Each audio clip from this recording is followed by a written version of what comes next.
Good morning. Good morning. This is Saturday the 15th, and welcome to Meditation Reflections. Yes. Clear skies, a bit cold, but looks like it's going to be a beautiful day. Mm-hmm.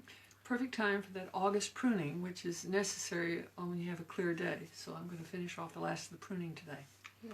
Mm-hmm. Very good meditation as usual. A little bit scattered, but we did get a little bit for you. So. Mm-hmm. Something specific. Yeah. And I was watching some little birds that Glenn feeds every morning in the front yard. And there's a bird feeder, a concrete tabletop that he puts food on, and he scatters some on the ground. It's kind of like a coffee table type thing Mm-hmm. that we have lawn chairs next to. Mm-hmm. And but it's also nice place for coffee and tea or whatever. Mm-hmm. And it happens to be near the bird feeder. So it's an interesting combination at this season of the year. We're feeding a lot of the little birds because after all this weather is a little colder and harder. But and Donna was relating I guess you could call it psychological behavior of the birds compared to humanity. Right. There's always a couple of little birds who feel that they need to defend the bird feeder that's hanging in the tree, which is the smallest group of the grain. The grain on the tabletop and on the ground is a much larger quantity of grain. But those little birds are choosing to drive off the other little birds. And I always notice that they don't get quite as much to eat because they're having to spend all their time driving them off. But when Spirit stepped in and was talking to me about it later, they were pointing out it was the larger picture where I could watch the behavior of, occasionally it's 200 or 300 birds that have come to get some morning food. Lots of birds. In a little bird island in the middle of a farm. And so I was seeing the overall picture, and they said truth kind of works like that. Truth fits together and explains all the details of all the behaviors and even the choice that little bird that wants to defend the birdseed is making. Because you see the larger picture, you see the whole, and they say truth always fits together and makes sense because you've changed that perspective, you've stepped back.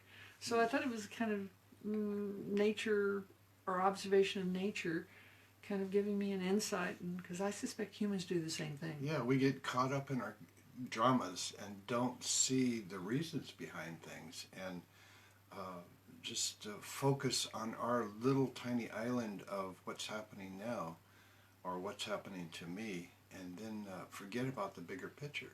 So we always need to kind of keep one foot in the now and also another foot in the bigger picture of what's really going on. Mm-hmm. And also we get lost in our beliefs. Sometimes we believe things so hard we refuse to see the truth.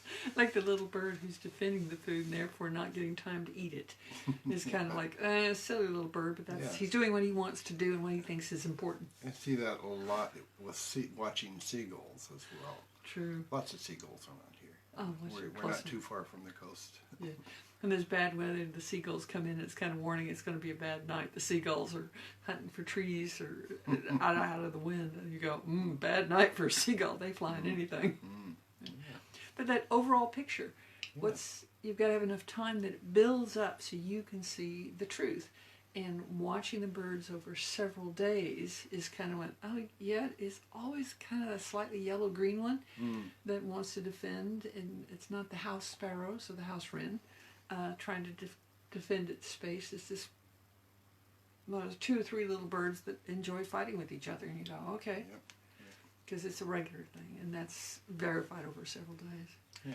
So it's interesting, and nature can teach lessons that you kind of go, well, are we doing the same sort of thing? Yeah, exactly. Yeah. There's larger spirit looking at the outside going, you're just as dumb as they are.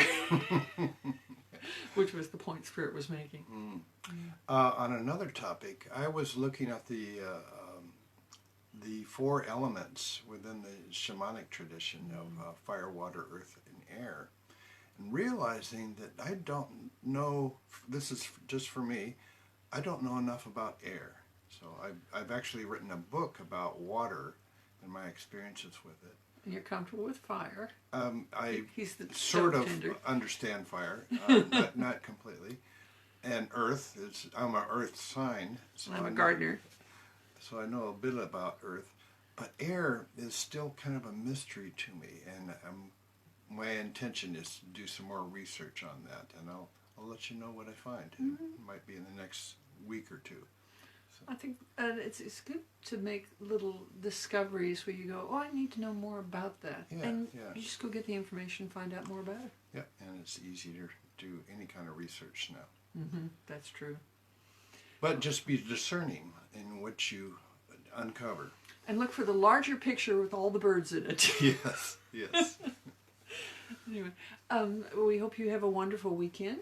And we've got 2 sunny days, actually 3 in a row. And we will be seeing you on Monday. Yeah.